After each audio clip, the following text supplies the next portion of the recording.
Okay, so welcome back to the deep dive, everybody, for another deep dive into some fascinating source material.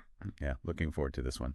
Today we're going to be tackling like a pretty big topic. Yeah. I mean, like one of the biggest, I guess it's right, the search for belief and how people kind of grapple with that. Absolutely. I mean, Yeah. that's really at the core of so much of the human experience, isn't it? Yeah, and this whole exploration honestly came from a really thoughtful question that one of our listeners sent in. Oh, yeah. And, they were sharing their own personal journey trying to, understand this concept of God. Yeah. It's just something that I think a lot of people can relate to, you know, feeling like there's something more, something bigger than themselves, um, but maybe not quite fitting into the traditional, religious boxes or structures. Right, exactly. And this Right. listener in particular, they identify as a deist, Okay. which, as we've talked about before, is the belief in a higher power, but maybe not necessarily a personal God or one who intervenes in human affairs. Right. More of a creator who sets things in motion and then kind of steps back. That's it. And what's so interesting is this listener mentioned experiencing a sense of peace when they say Bismillah ar-Rahman ar-Rahim. Oh, wow. Yeah, that's a powerful invocation in Arabic, right? Exactly. It means in the name of Allah, the most gracious, the most merciful. Hmm. And they were saying that there is something about those words that brings them comfort, but at the same time, Yeah. they also express this real difficulty in like actually forming a personal connection with Allah. Interesting. And, they even admitted to like almost a sense that Islam might hold some truth for them, Hmm. but they can't quite bring themselves to fully embrace it. I see. So there's this tension there, right? Like drawn to certain aspects, but also a sense of distance. Right. And that's exactly what we're diving into today, like that tension, that push and pull. Yeah. What's at the root of that? Our mission with this deep dive is to try to explore this question.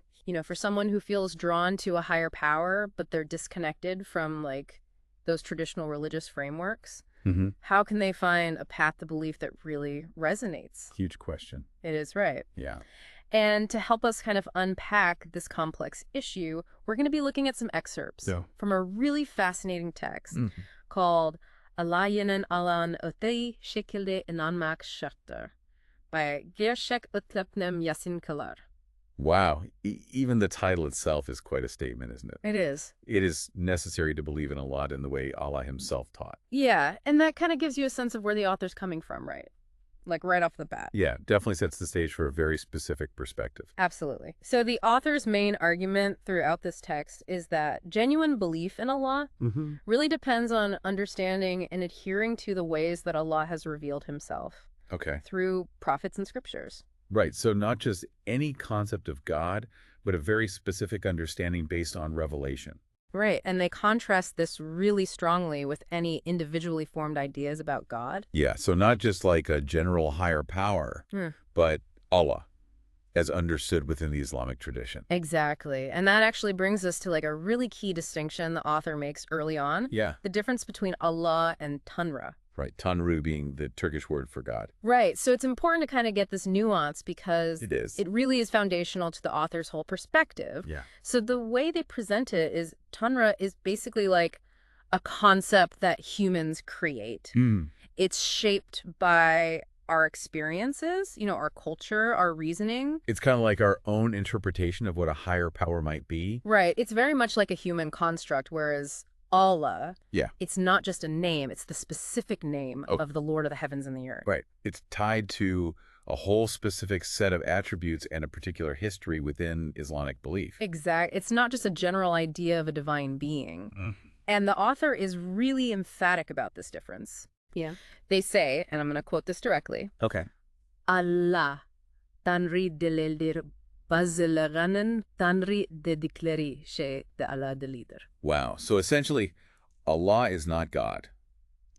And what some call God is not Allah. Right, like a pretty strong statement, right? Yeah, it's like drawing a very clear line in the sand. It's not about semantics. It's about a fundamental difference in understanding. Absolutely. And, this goes back to like a really core principle within Islam Yeah. that declaration of faith, the la ilah illallah. Which means, There is no God but Allah. right, and it's not just saying that there's only one God. Right. It's also implying that any conception of a God Yeah. that doesn't align with the Islamic understanding of Allah, like as revealed in the Quran and through the Prophet Muhammad. Right. It's not considered the same entity. Exactly. It's not just different names for the same ultimate reality. Right. And so bringing this back to our listener, Mm-hmm. the author actually addresses their struggle to connect with Tanri and suggests that it might be a natural consequence Okay. of focusing on this more general idea. Right. Instead of the specific revealed understanding of Allah. Exactly. It's like they're saying, look, your unease isn't necessarily with the idea of the divine itself, Mm-hmm. but maybe with a certain understanding of it. With an understanding that doesn't align with what Islam teaches about Allah. Exactly. I say. So that then leads to the author's next big point, Which is the idea that you actually need divine guidance okay. for true belief. Interesting. The author really pushes back against this notion that you can just figure it out on your own. Yeah, like through reason and logic alone. Right. They see that as kind of flawed, and they actually draw a parallel To what? to all the different beliefs that existed in pre-Islamic Arabia, Oh, interesting. where you had all these different tribes Yeah. with their own gods and their own practices. Right. So it was like a very diverse and often contradictory religious landscape. Exactly. And the author's point is that without that divine guidance, human reasoning just ends up leading to Chaos. confusion. And all these different and conflicting ideas about God. I see. So it's like they're using that historical example to show the limitations of human intellect on its own. Exactly. And then the author poses this really pointed question. What's that? They say, if individually conceived notions of God were acceptable, then why bother sending prophets and revealing holy books? Oh, wow. Yeah, that's a really powerful question. Right. Like, what was the point? Right. If we could just figure it out ourselves, why all the divine intervention? Exactly. And the author sees those prophets and scriptures as essential tools that Allah has given us to guide us towards the correct understanding. So it's not about us trying to reach God through our own efforts. But it's about God reaching out to us. Yeah, and giving us that clear path. I see. And to further emphasize this point, the author actually quotes Surah Al-Ikhlas from the Quran. Oh, wow. Yeah, one of the most well-known and powerful surahs. Right. It says, say, He is Allah, who is one, Allah the eternal refuge. He neither begets nor is born, nor is there to him any equivalent. So basically, it's like a really concise and powerful statement of Islamic monotheism. Exactly. And the author's using this to say, look, this is it. Yeah. This is the divinely revealed description of Allah. Straight from the source, so to speak. Exactly. There's no need to speculate or come up with your own ideas. Right. It's already been laid out. Right. Fascinating. So let's shift gears a little bit Okay. and go back to our listeners' experience, specifically that comfort that they feel when they say Bismillahirrahmanirrahim. Yeah, that sense of peace. Right. And the author offers a really specific interpretation of this. Okay, what do they say? They say that the relief and peace the listener feels, it's not just some psychological effect. Yeah. It's actually attributed to the act of seeking refuge in Allah by his specific revealed name. Interesting. So there's like a power in the name itself. Yeah. Yeah. And the author contrasts this with the listener's inability to connect with Tanri. Right, that more general concept. Yeah. And they see this contrast as further evidence. For what? For the idea that you need to understand and believe in Allah in the way that he's revealed himself.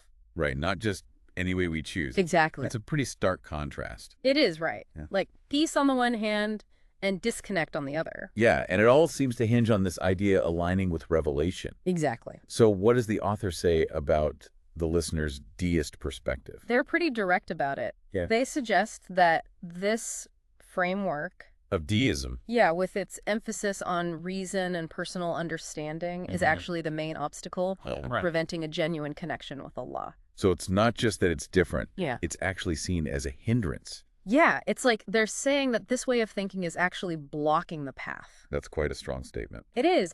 And this leads to the author's view on deism itself. Not very favorable, to say the least. Okay. They actually equate deism with shirk, Shirk-be. the sin of associating partners with God. Oh, wow. Yeah, that's considered like the most serious sin in Islam. Right. And from the author's perspective, deism falls under this category Why is that?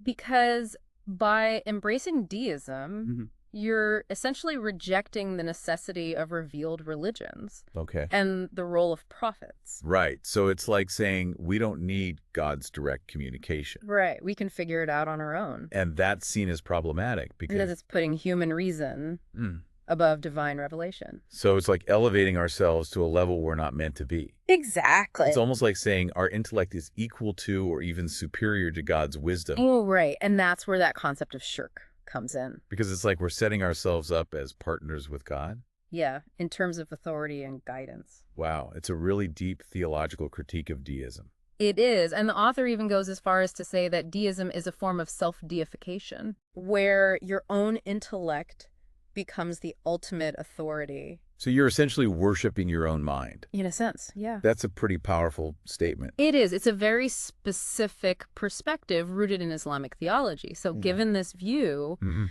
the author's solution for our listener's struggle is pretty clear. What is it? Embrace Islam Go. and understand Allah Mm. as he's been revealed in the Quran Right. and through the Prophet Muhammad. So it's about aligning with that specific understanding Exact. and not deviating Yeah. from it. Interesting. And they really emphasize Sahih Islam in Ansha, Which means, sound or correct Islamic belief. right, so it's not just about believing in God in any way, It's about believing in the right way. according to this specific tradition. Exactly. And they believe that this is the only way to achieve true salvation. Right. And genuine understanding. And ultimately, that peace and connection that the listener is searching for, Yeah.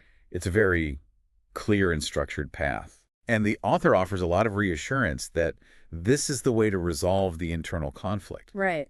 That this is the answer. It's a very confident perspective. It is. But of course, whether it resonates with our listener, Yeah. that's a whole other question. Right. It's a deeply personal journey. Absolutely. So as we wrap up this deep dive, Mm-hmm. I think the key takeaway is this. Yeah. From this Islamic perspective, Mm-hmm. belief in Allah requires a commitment to divine revelation. To the Quran and the teachings of the Prophet Muhammad. Exactly. It's not just about connecting with some vague idea of a higher power. Right. It's about a very specific understanding And the author believes that the listener's struggle stems from, trying to connect with that more general Tanri. yeah, instead of embracing Allah as he's been revealed. So it's a fundamental difference in approach. Exactly. I see. And it's important to remember Yeah. that this is just one perspective. One framework for understanding belief. Your own path might be different. Absolutely. And that's okay. But this deep dive, I think, raises some really big questions. What kind of questions? Well, like, how does this distinction... Between God and Allah. Yeah, how does that change your thinking about spirituality Mm-hmm. and your search for connection? Yeah. What does it mean for you to believe in a specific way? As opposed to just anyway. Exactly. And how does that impact your life? Big questions. Huge question. Yeah. A lot to ponder. Yeah. And we hope this deep dive has given you some food for thought. Absolutely. It's Yeah. all about exploring these ideas and finding what resonates with you. Exactly. And we always love hearing from you. Yeah. So keep those questions coming. Keep searching, keep exploring. And until next time, happy diving, everyone. Take care. Bye.